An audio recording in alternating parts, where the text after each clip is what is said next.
Saio hau Nafarroako gobernuak diruz lagundu du.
Kaixo Urko, kaixo Nerea. Esan duzu, ez dakienarentzat, zer da Ene Kantak? Ene Kantak izan zen Urkok proposatutako ideia bat. Aita izan berri zenean edo bere semeak 2 urte 3 zituenean edo konturatu zen umeentzako euskerazko material gehiegirik ez zegoela. Eta orduan niri proposatu zidan elkarrekin euskal kantak egiteko edo. Eta bakoitzak bere burua nola aurkezten du? Ni aurkeztu nire burua. Urko naiz, txantreakoa naiz, irakaslea naiz eskola honetan, Ermitaberri eskolan, Burlatan, baina musika asko gustoko dut, eta dantza egitea ere bai. Eta aruan, kantak egiterakoan, Nereari abesten diot mugikorrean, eta bera makina bat denez musikatzen eta hori guztia egiten, berak egiten ditu kantak batez ere. Eta ni Nerea naiz, Lekunberrikoa. Berez nire ikasketak edo pianokoa dira eta arpakoak, baina gero irakaskuntzan sartu nintzen. Eta hoxe, orduan nire burua irakasle baino musikarentzat hartzen du, nire maila. Eta zuen arteko lotura zerk lotzen zaituen, nola ezagutzen zate? Ondela 20 urtez, gutxi gara bera. 21 urte, bai. Ez lurren izan, Bordatxon. Bordatxon izan zela Euskal Kantu txapelketa bat, nik parte hartzen nuen anaiarekin, nire anaiaren laguna zen. Eta naiz? Eta zara. Bai, hasi nintzen ni soinu teknikari Berritxarraken lehenengo urtean, eta gorkarekin harreman handia neukan, eta bera, anaia arreba denez. Azaldu nintzen. Azaldu zen. Ara, mezu bat iritsi zaigu,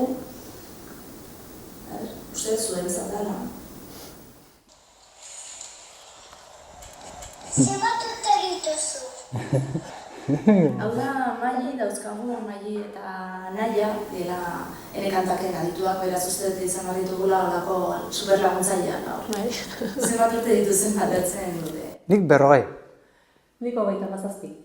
Umekin lan egiten duzu, irakaslea zarete. Zuen orduko txikitako lotzapenik edo? Gogoan dut adibidez, etxean gereukara viniloak irakurtzeko traste horiek edo irratiak, eta gogoan dut xixupika entzuten genuela. Ranroderran eta kanta horiek, Imanol Urbietak egindako lan zoragarri horiek, eta tartean Ranroderran eta Txutxupetan eta horreko kantuak gogoan ditut, eta hor salan jolasten eta Playmobilekin jolastu bitartean hori entzuten, bai. Eta Urko zertan jolasten zinen txikitan? Nik ikasi, oso ikasle txarra nintzen, eta ez futbituz, ez hartu nuen bukatu ikastola, eta joan toki batera ikastera nola ikasten zen, oso makala nintzen, eta ikasketa txarra, musika nik entzuten nuena zen aitaren musika. Dire Straits, Eric Clapton, horrelako gauza. Txintxoak azineten txikitan? Ni txintxoegia nintzen. Amak esaten du, bai, beti esandakoa egiten nuela, oso ume erraza edo zentzu hortan oso erraza. Arazo handiri genuen eman. Ikastola nahiko txintxoa, baina institutoa llegatu eta oso, baina zen insumisioaren movida hori, beti kalean ginen, beti grebetan, eta azken hartu nion kriston kariñoa institutuari eta egon beharrean laburte nintzen 7. Orduan, oso ongi pasatu nuen, bai, bikain. Badaukagu hemen beste galderatxo bat, hau zuretzat Urko. Zer duzu pulpatata edo txokolatea? Nocilla, txokolate, Nutella, gustatzen zait piloa. Botatzen diotera bai arrainari batzutan nocilla gainetik, beraz. Gustatzen zait pilo bat, bai. Porru patata zer jan beharko dugu baita, ezta? Ez naiz oso zalea baskaltzen, baskaldu behar delako, baina... Txikitako garaietan zer izan nahi zenuten handitan? Niko gogoan dut, 8. mailan nengoenean, 13-14 urtekin orientatzailea etorri zela lako inkesta batekin edo, eta hor jarri behar genuen zer izan nahi genuen handitan, edo zer ikasi nahi genuen edo, eta nik paper hori gordeta daukat, eta markatu nuen aktore, musikari, kazetari, eta lorezain edo. Eta ein txiki edo, ertain batean bete da. Ni beti irakasle. Aurrak eta asko maite ditut, eta baina jolasten dut pilo beraiekin, oso ongi pasatzen dut, kriston bizitasuna ematen diate, eta ni txikitatik irakasle. Baina ez dakit beste zer egiten. Urte batzutan zertan ikusten duzu zuen burua?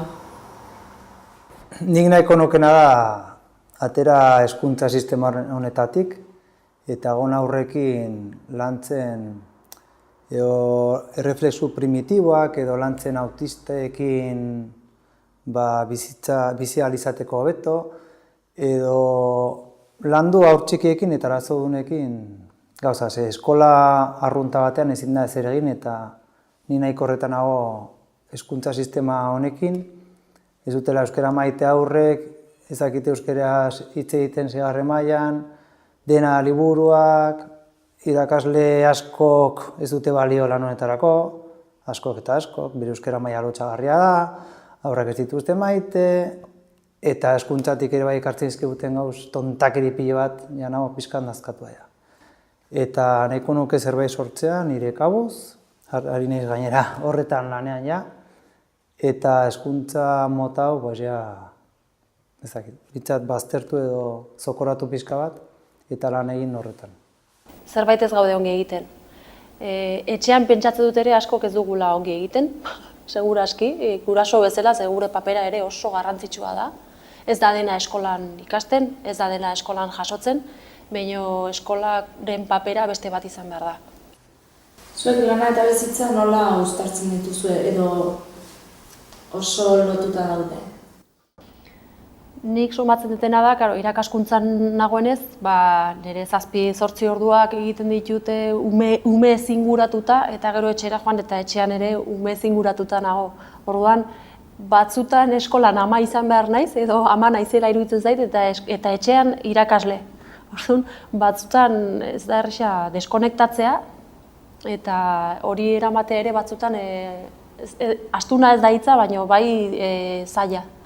Nik behar dut hor, ordu erdiko tarte bat merendatzeko eta lasai egoteko eta esateko etxean nago, nire alabekin nago, eta txip hori aldatu behar da, eta behar da denbora tarte txiki bat nire ustez. Eta zuen denbora librean zer gauza dituzu gustoko? Denbora librerik baduzue? Denbora libre gutxi. Atera eskolatik aurrekin egon, edo kantak egin, edo antzerkia prestatu, edo jorga egin, edo palan eta padel horrako gauzak, edo korrika egitera bai gustatzen zen niri egitea. Eta kontzertuetara joatea batez ere, pilo bat gustatzen zait. Nik hilabetetik behin kontzerturen bat ikusi, hori bai, eta aisialdi denborarako oso gutxi bai, hori bai. Baina paseoak edo herrian inguruan bueltaren bat eman, mendi inguruan merendatu, familiarekin, hori ere gustatzen zait, eta azken aldian asko famili desberdinekin elkartu eta planak elkarrekin egin, herri bat bisitatu edo halako gauzak. Beste galdera bat iritsi zaigu, oraingoan nahia da. Eraz ere. Eta nire zareta porretan. Non egon duaren? Ni egon du naiz Zarautzen, Zarauzko hondartzan, Orioko hondartzan ere bai eta Orioko parke zoragarri horietan ere bai egon du naiz. Gabartzenon ere bai, oporraldi txikiak, baino desente, Gabartzenon ere bai. Eta gero Sartaguda ezagutu nuen. Eta hango memoriaren parkea, oso polita dagoela. Ni honez Sanferminetan, osoak, beti bezala. Eta gero joan nintzen mendira, egun batzuk pasatzera, eta ja ondoren Peñiskolara. Eta orain egun batzuk Izaban, gurasoen herrian, hor lasai. Komentatu dugu zure anaia Gorka Urbizu, bere txarrapeko abeslari. Kaletik zoazenean, bakoitzak bere publikoa du, noski, baina zein da ezagunagoa? Argi dago ni naizela, ez. Lehengoan, Sanferminetan parranda bat egin nuen berarekin, eta harrigarria zen,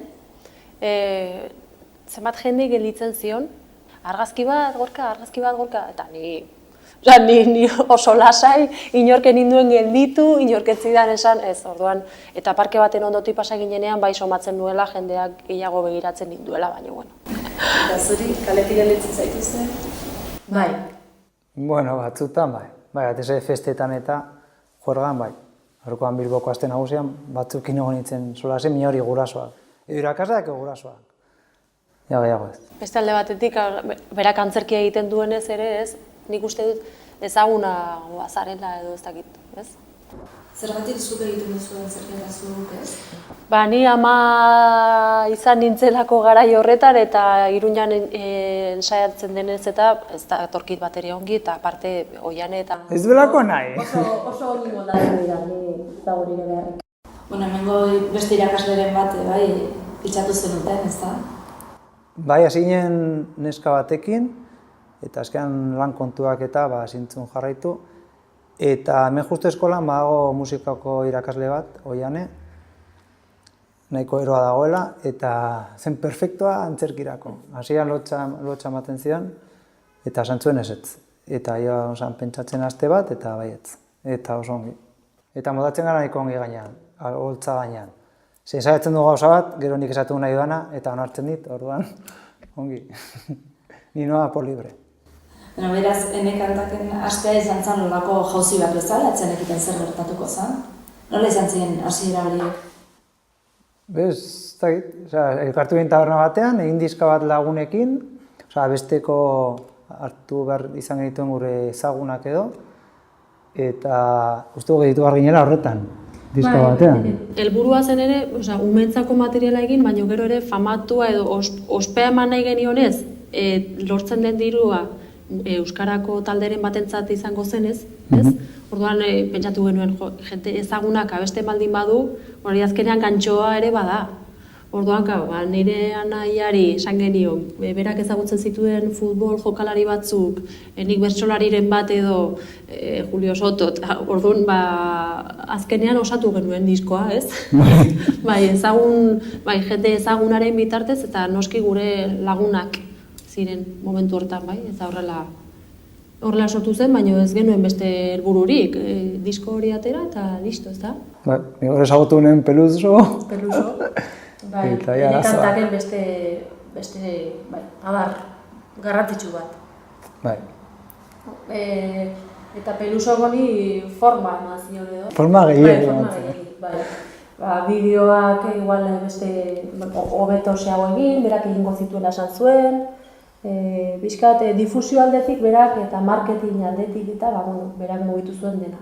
Azkenean berak egiten du lan artistikoa ez dena. Ikusten ez dena, atzeti dagoena, bai? Eta horrela, beste lau disko, nahi gabe.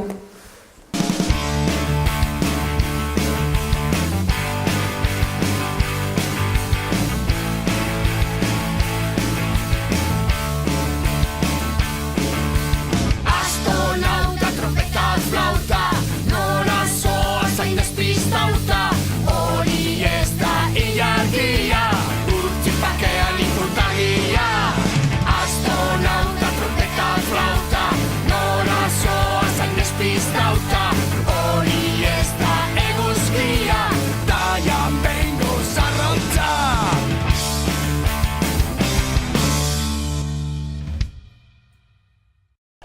ez da zezena! Ez da zezena? Bikingoa dela, Kontxo! Bikingoa! Bai! Nor zara, esaiguzu? Ni Xabiak Erreta, 39 urteko gazte bat, iruindarra, aita izan nintzen iaz, eta antxoinen egiten du lan, eskala eskolan egiten du lan, atezain. Eta ene kantakekin zer lotura daukazu? Kasualitatez, nire eskolan lan egiten zuen Urkoren bikoteak, eta horren bitartez, bazeketinez nahiko paiasoan nintzela, txisteak kontatzen beti bromatan, Josunek itzen zuen Urkorekin, eta komentatu zion, igual deitu jozu Xabiri, eta barekin ongi moldatuko zara, eta hasiera batean nenekin, ez da zer zen nene kantak, ni semala bariken ditun, garai hartan, eta hasieran eskaini zidaten otsoa izatea, eta otsoa gaina ni gaztetan antzerkia egin nun, Juan Olbido hitzen didaten kuadrian, memoria txarra duelako eta berez ez nuen hitzein behar, hasi que oso ongi. Eta deitu zidaten justu dei oso gokian, momentu gokian, iritsi zitzaidan. Otsoarena egin duzu, bikingoarena ere. Gaizto xamarra zara? Keba. Ikuskizunetan, otsoa hasien liburu magikoan ematen zuen gaiztoa zela, baina azkenean ipuinetan bezala ez moraleja bat dago eta pertsonei zintzua da. Eta honeka, marrazoa gauza bera, bikingoarekin ere eta astronautarekin, orain ikusiko dute, joan hori nahi dutenak ikustera, ikusiko dute gaiztoa ala zintzua den. Eta alabak aitatxo ikusten duenean telebistan, zer dio? Boin jari da ogartzen, aita agertzen dela telebistan, eta ikustean esatu, aita. Batik bat bi abestikin erotzen da astronauta eta polonesarekin, eta ora agertzen dira erraldoiak, aita ez da agertzen, oseak... Esaiguzu egia, entxeguetan zer egiten duzu gehiago, lana edo barre? 50-50 esango nukenik, Zer lana eta entxailo asko daude horratzetik, baina, barre jakinak ere suertatzen dira eta suertatu behar dira jakina zeren. Oso lan atsegina da eta... Nola uste duzu direla Urko eta Nerea irakasle bezala? Oso onak izan behar dira. Gaina nik entzun dut norbaitek komentatu zian, beraien seme-alabak egon da direla Urkorekin kasu honetan, eta oso pozik egon direla. Nere ere izan behar da mundiala. Delako talde edo famili bikaina sortu da, ene kantari? Kasualitatez, esan dizudan bezala, ni sartu nintzen inore ezagutu gabe, eta zuk esan duzuna, osatu dugu familia bat, talde oso jator bat, guztion artean oso ongi moldatzen gara, soinu teknikarekin bata, argi teknikarekin, Nerea, Peluso, dantzariekin izan da, eta bazkariak egin ditu, afariak, eta oso rollo hona dago, eta oso polita da gira, bai. Eta zer da zure ustez ene kantak umeentzat? Umeentzat, zer den, galdera ona. Zerbait divertigarria, ez? Eta musika batez ere dantzak nik uste, eta musika oso eskienitzako abestiak dira mundialak. Asmatu dute bete-betean, azkeneko izarrak goian, horre izeneko abestia, niretzako da temazo bat. Beharrezkoa da olako euskarazko kultura ekintzak egitea umeentzat? Jakina. Euskarazko edo zein kultura arloan edo zein gauza ailegatzen baldin bada ongi etorri dela, ez? Nik uste, beharrezkoa dela, perretxe eta porrotxe beste maila batean gaude, jakina. Behi dira profesionalak gainera ere, gu ez gara profesionalak, Euskal Herri mailan ere beti etortzen baldin badira, sortatzen baldin badira, sortzen badira gauza berriak, ongi etorriak. Urko, 3 hitzetan? Urko. Igual pentsatu beharko nuke ez. Ameslaria, alaia, oso, eta bere proiektuak markatzen ditu, eta lortu arte, jarraitzen du horrekin burugo. Eta nirea askoz lasaiagoa, pertsona lasaiagoa, oso pertsona gona ere bai, Urko bezala, eta antolatzaile mundiala, nirea da matxin bat, sortzeko abestiak Urkok ere sortzen ditu, eta baute kriston erraztasuna sortzeko musika eta abestiak eta. Ari naiz, 3 hitz baino gehiago, ezaten, baina bueno. Eta bukatzeko da, ene kantak 3 hitzetan. Alaia, divertigarria, eta jendearentzat niretzako zoriontsua horre ezaten da kriston bai, zoriontsua bai.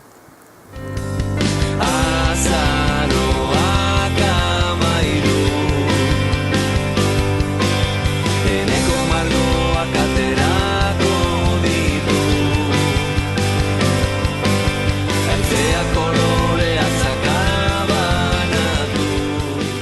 Oraingoan Barainaingo auditorian gaude, eskolatik olako auditorioetara.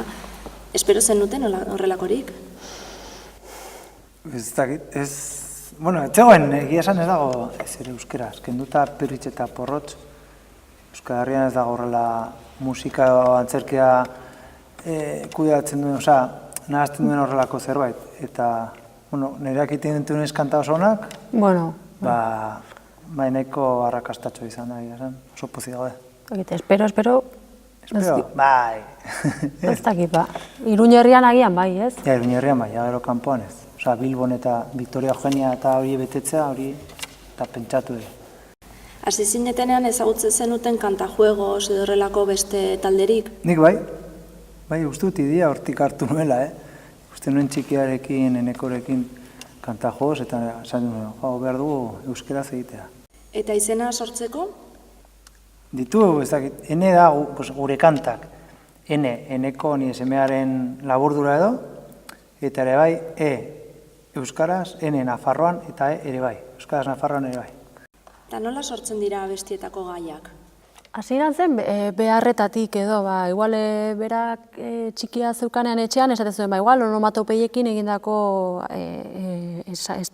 abesti bat edo ez, gero nik eskolan lanean umeekin eta katuari egingo diogu abesti bat, xamur katua ez, pixkat beharrei edo erantzunez edo ez, eta gero ja antzerkia egitea pentsatu zuenean, bai bideratu ditugula pixka bat hortara, adibidez itsasoan egin nahi dut antzerkia, orduan itsasoari lotutako abesti gehiago. Hitz egiten duzu bai animalietaz edo bai ozono zaintzari buruz, norbera bere burua onartzeari buruz, edo zein gaietaz hitz egin behar diogu aurrei? Nik uste baitz, eta heriotzari buruz ere bai hitz egin behar zaiera bat. Eta Aiton Amone daukaten Alzheimerrari buruz, ikustut, aurrak oso argiak dira eta ulertzen dute dena. Zer nik izan ditut ja bi guraso hildakoak eta hori nabaritzen da gelan pilo eta itzein behar da aurrekin horretaz. Kontua da nik uste aurrei zein hizkuntzatan edo zein hitz erabili ez gauzak azaltzeko. Zeini 4-5 urtekin ze gurasori ez diote olako galderarik egin ez, heriotzaz, beldurraz, kezkataz eta gaiak oso gureak bezain garrantzitsuak edo sakonak esan nahi dut, Zein da gustokoen abestia? Zein da zuen gustokoen abestia? Nire animaliena. Bianetik bado? Bai, horrekin igotzen nahi tope. Niri astronauta asko gustatzen zait. Astronauta hori. Bihurria eta bai, oso ongi pasa nun. Konposatzen edo egiten edo osatzen. Baina, badira asko ere. Horietako asko ere guretzako esan nahi berezia dute. Ez da bakarrik abestia, da ere zer dagoen atzean, ez? Ilargia Mandrea ere gustatzen zait, alabaren galdera batetik atera zen. Abesti bakoitzak zuentzat badauka beste istorio bat atzetik, ezta? Askok bai. Xamur katua adibidez nire katua zen. Gezur gutxi dago abestitan. Badago abesti arrakastatsu bat, berdin dio urria, abendua edo ekaina izan, ole olentzero, beti dago ezta, emanaldietan. Bai, hori gaina okurritu zitzean niri Samamesen atletikeko partio bat ikusten, haitu nituen Portokoak edo nongoak ziren, eta uste dut hortik zerbait hartu nuela eta nik uste dut behar zela olentzeroen zerbait moldatua edo aldaketa bat egitea eta gero eman nion ereari eta berak ja borobildu zuen. Olentzero joan zaigu mendira lanera, atentzioarekin ikatze egitera. Olentzero joan zaigu mendira lanera, intentzioarekin ikatze egitera. Nun dagoen estralurtarra? Zuretzat da galdera hori, Nerea, esan digu zuretzat dela. Non dago estralurtarra? Leku askotan. Senatuan. Senatuan, ilargitik gorago ere bai, eta batzutan ere buruan ere bai egoten da estralurtarra. Baina, ezagit, azkeneko aldian non ikusi ginen? Ilargian, etzen? Igual azkenekoa ilargian, Beiratu ongi, ze agian hor bada puntu berde bat hor, bai, ilargian. Eta ez dakienarentzat, zer da, zein da estralurtar hori? Da gure antzerki, astronauta antzerkiaren astronautar bat bizi da ilargian eta astronautaren laguna da. Oso laguna dira. Eskolako zuen ikasleek badakite nekantak zaretela. Baina nireak handia dira. Eta noizbenka ez dute eskatzen, abestiren bat, eran zerbait. Debekatutago eskolan eta nire etxean ez da ikusten nekantak. Niri eskolan bai eskatu izan didatela musikako irakaslea naizelako ere. Orduan batzuk bidea ematen dutenez, dantzatzeko edo abesteko edo gauza zehatz batzuk lantzeko, batzutan lantresnarako erabiltzen dut. Baina, bueno, nahiago dut ere beste material batzuk erabili, edo erabili dezatela ni aurrean ez nagoela. Lotxa ematen digu pixka bat, uste dut hori nahiko ohikoa dela. Etxean, eskatzen badute jartzen dut. Nik bitartean beste lan batzuk egiten ditut eta listo. Zergatik da eszenatoki hau garrantzitsu zuentzat? Ni gustatzen zait pilo bat, oso ondia da, oso polita, oso hemen grabatu genuen gainera gure lehenengo ikuskizuna. Oso pozik editu ginen lan horrekin. Nola da hemendik dantzan egotea eta hemendik aurrak ikustea beran ondo pasatzen? Nik oso ongi pasatzen dut. Ikustea aurrak hurbil eta farrezka edo nire begira, nik gainera dakoago gidoi bat idatzita, baina segun hori ikusten duzun, igual datzen duzu gidoia edo ateratzen duzu edo jaisten zara berekin dantzatzera. Eta aldatzen da leku batetik bestera asko. Ni gainera asko bidatzen ditut aurrak edo familiak eta gustatzen zait hurbil egotea. Kolaborazio edo gonbidatu asko izan dituzu, Nolakoa izaten da esperientzia beraiekin? Ezin da azaldu, oso eskertuta gaude, ikaragarria da denek erakusten duten, eskaintzen duten laguntza edo, eta guretzako ore ikaragarria da. Pilotariak, futbolariak, aktoreak izatea, dantzariak, zoragarria da. Lan bat denen artean egitea. Ikusten nola besten duten, zema kostatzen zaien batzuei koordinazioa zero, zelaian oso ongi, baina gero... Profesionala dira, beraien zera hortan ez, baina gero hortik kanpoa ikustea oso politia izaten da. Eta sufritzen dute batzuk, Holako kolaborazio bitxi bat, Manolo Garzia. Nolatan sortu zen hori? Ni oso zalea naiz, eta aurrekoan aipatugun Peluso hori esan ginen, lortu behar dugu ala nola tipo hau ekartzea, mintzatu euskeraz abestea eta gurekin egotea, eta bere arrebaren partetik edo ezaki nola lortu zuen, diska bukatuta zegoenean, papatean esan zuen baietz, eta inbari izan genuen kanta bat, berri bat, eta bera oso ekologista denez, justo atera genuen gai bat, petroleoaren inguruko gai bat, eta joainen Bartzelonara, bera super jatorra, egun oso agontzen gurekin, goizean abestu, gero bazkaldu, eta gero arratsaldean bideoa grabatu genuen. Berak ere esan zuen ez zula dantzatuko. Berak, ikusten da bideoan, bizka bat jarrera hori edo baduela, edo aktitude bat, baina ez zuen dantzatu nahi izan, eta gainera ez genuen gehiago estutu. Ez genuen baiezkorik espero kantatzeko ere, beraz, kriston oparia. Eta euskeraz abestearena? Bai, ongi. Hasieran gaizki, baina gero esaten nion, zu erdi andaluza zarela edo, Sevillako zeta hori jartzea eta, ez da ikusten, ez da zzz hori, eta azkenen zzz hori lortu zuen edo, eta esan behar dugu ere, ez zuela kantua haitu. Bartzelonara jun ginen, eta ez zuen kanta haitu. Etzekin ez da zertaz joan ere, ez? Ni etorriko nahi zuen abestera eta jazta. Bai, eta ni hizkuntzen alde nago, eta gutxituen alde bai ere bai, eta nik kantatuko dut. Eta, momentuan bertan, esaldiz grabatu zuen dena. Esaldiz, entzun, 3-4 aldiz, eta grabatu. Artista hutsa. Bai. Gaina zen grabatzen bere diska, eta utzi zuen egun hori justo guretzat. Orduan, portatu zen bikain. YouTubeen ia 8 milioi baino ikustaldi gehiago izan dituzue guztira. Polonesak 900.000, bakarrik polonesak. Horrelako zenbaki ikusten dituzuenean, ze pentsatzen duzue?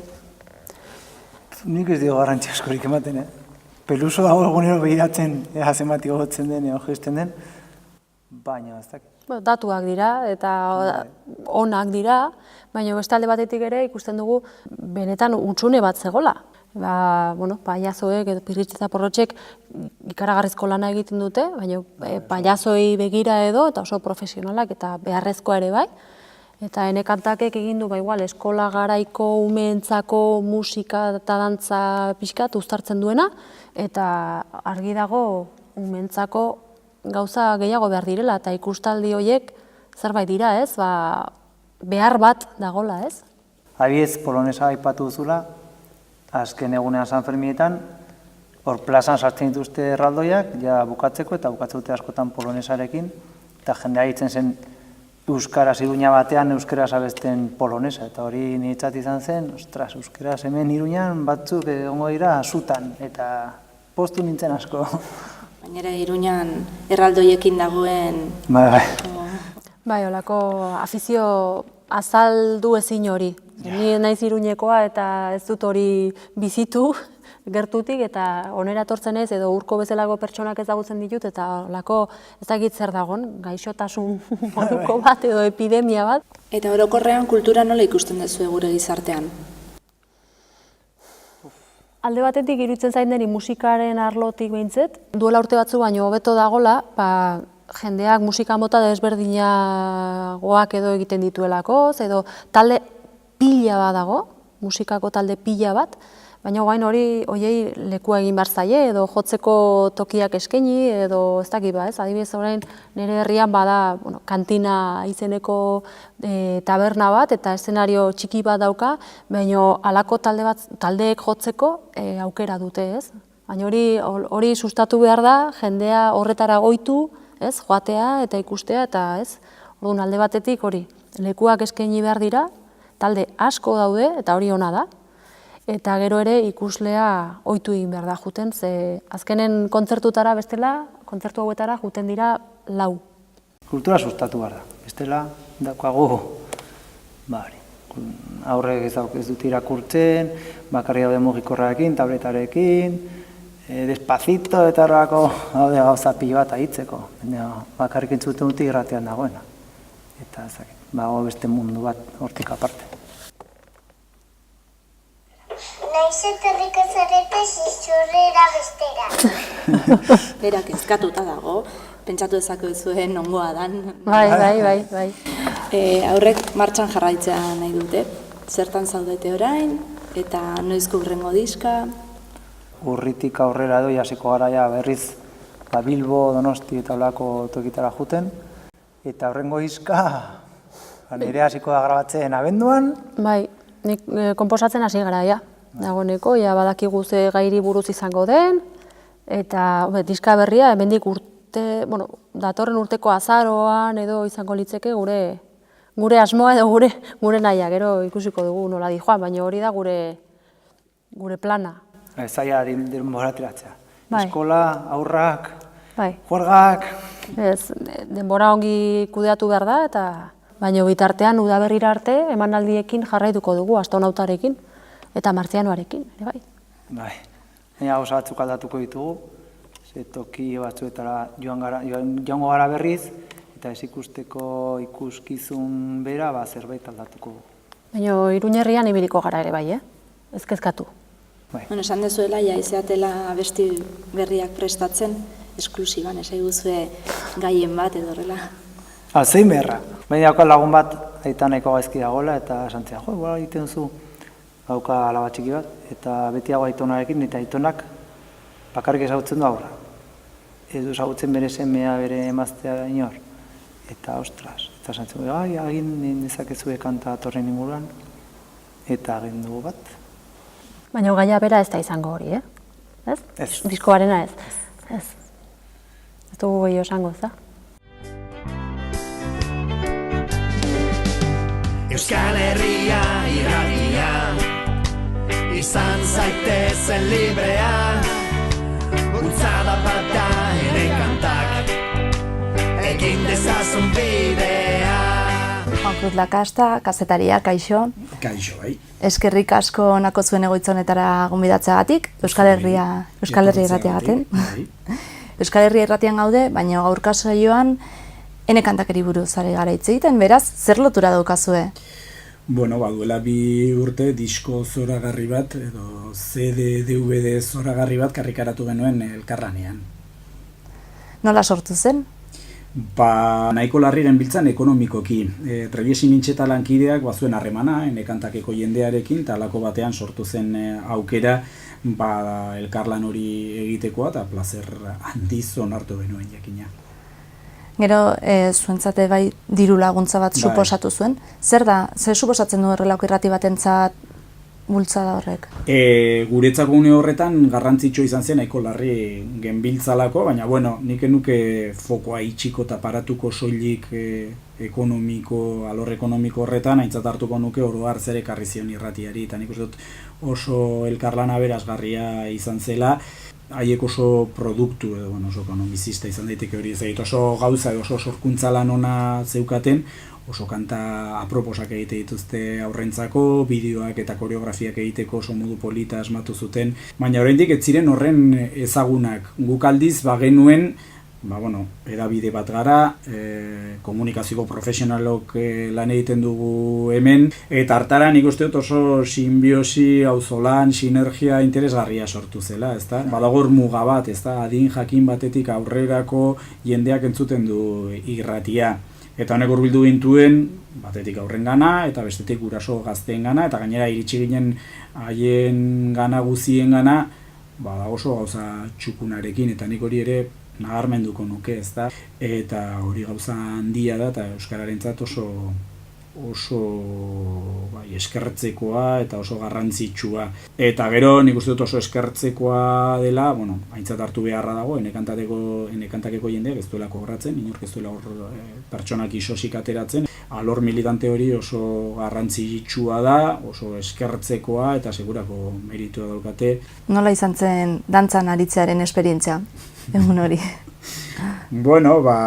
Aitortu beharko du disgusto txikia hartu genuela ez bakarrik dantza egitearekin, baizik eta bestearekin. Nik betidanik pentsatu izan dut ongi egiten dudala dantza, ez da zergatik, baina autoirudia batzutan horrelakoa da. Grabatuta gero eta telebistan ikusita gero, neure buruaren irudia, edo dantzari bezala neure buruaz nuen irudi hori aldatu egin zen, talde horretatik gogorra izan zen edo. Eta gero beste kontu bat, grabazio estudiora joan ginen, eta Euskal Herria Irratiko hainbat lagunon artean, Euskal Herria Irratiaren omenezko kantu horretan abestu genuen, eta hori lelo nagusia, da beste pasarte batzuk eta horrela. Eta, konten geratu ginen, hor barre batzuk egin genituen gero, diskoa iritsi zenean. Zukartzen duzu kanta hori, eta hori lelo errepikakor horretan, eta jartzen duzu volumena topera, eta gure ahotsen arrastorik ez dago. Beraz, pentsatzekoa da, horre Peruso eta ibilizien produkzio musikalean, pentsatzekoa da ondorioztatuko zutela oso abeslari txarra garela. Saiatu beharko gara. Bezala gurea itzaltzea edo kentzea. Saiatu beharko gara original horiek aurkitzen orduan. Bai, konprobatzeko zer demontre gertatu zen hor. Alde horretatik, horrelako esperientzia frustrante samarra. Alaba bat baduzu, ezta? Bai. Eta ikusi zaitu, dantzatzen telebistan? Oso adin aproposean harrapatu zuen, gainera, okerezpan naiz garaia egiten, 6 urte zituen, eta 6 urteko aurrek ikaragarri gozatzen duten ekantakekoen musikarekin eta lanekin eta beraz asko gozatu zuen, estudioan ere egontzen egun batean, hangoa ikusten, eta gero oso harro azaltzen zuen ikastolan eta erakusten ziren bere lagunei. Ahotsa entzun askorik ez, baina dantzan ikusten ez zaitu. Baina txikiak dira ez dira jabetzen horretaz. Zu eta zure lankidez gain, jende askoz gehiago atera da enekantakekin dantzan, Eldrogaz, Barriola, Manolo Garzia ere. Manolo Garzia aipatu duzu, eta nire bereziki harrigarria egin zitzaidan, aldetu nien gainean enekantakeko lagunei, nola egin duzu harremana, nola lortu duzu, asko gustatzen zitzaiola eta saiakera egin zuten. Azkenean, gonbidatu zituen bere estudiora, bere etxe inguruan edo halako estudiotxo bat, hasi ziren grabatzen, ideia zen oso kanta simplea egitea, enekantaken estilo hori, simple baina eder horretan, baina gustora hasi ziren bigarren ahotsak egiten, eta hirugarrenak, eta laugarrenak, eta hemen badago lagun musikari bat, igual sartuko du gitarra bat, eta azkenean sekulakoa izan zen. Eta azkenik, enekantak 3 hitzetan. baina. Bada kalitatea, militantzia eta gozamena. Bidaiatzea gustoko duzu? Bai, Bai, Nora joango zinake gustora? Japonera, ni Lisboara. Mendia edo hondartza? biak, Mendian erreka. Hiria edo herria? iria, Herria. Herri handia edo herri txikia? txikia, 1000. Mitozale alzara? ez, Ez. Bizitokiak eman aldezake bizipoza? asko, Bai. Lasai eta ondo egoteko toki sekretu bat? mendi bat, Albixuko gaina. Eta lasai egoteko egoera bat? turra ikustea, Sofan. Liburu bat? el corralito foral, Badena dena da. Filme bat? Pulp Fiction, El hijo de la novia. Telesail bat? Modern Family, The Big Bang Theory. Musika talde bat? Nirvana, Skanka Nancy. Zer leku du euskerak zure bizitzan? osoa, Gehiena. Gizartearekin konprometitu behar gara? erabat, Bai. Natura aski zaintzen aldugu? gutxi, Ez nahi aina. 50 urte barru nola gustatuko litzaizuke izatea mundua? borobila, Gaur egungoa baino hobea. Gaur egun harremanak lantzeko modua egokia da? herri txikietan hobe, Ongi erabiliz gero, bai. Zoriontsu izateko errezeta bat? musika entzun, Parra egin. Urko deskribatu Nerea 3 hitzetan. bihurria, musikazalea eta oso altua, Eta Nerea Urko 3 hitzetan? Bihurria. Konprometitua gizartearekin. Eta pailazoa. Eta bukatzeko, abesti bat dantzatzeko prest? bai, Bai.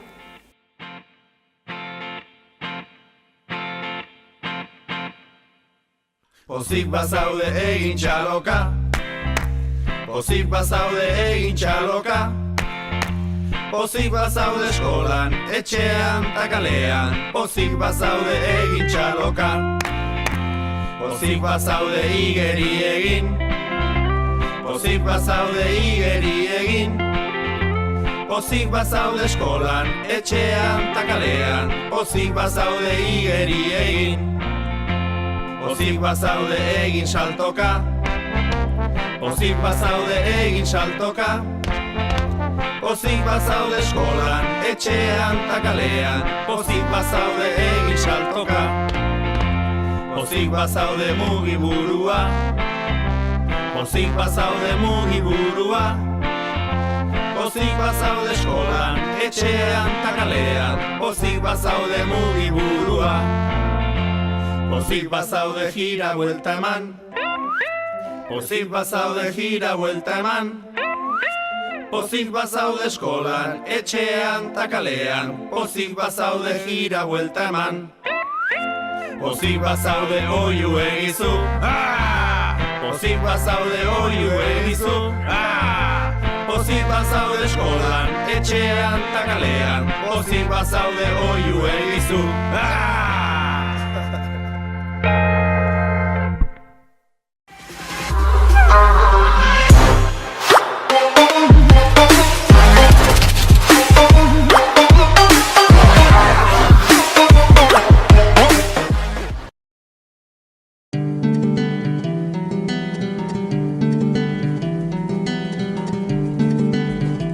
Saio hau Nafarroako Gobernuak diruz lagundu du.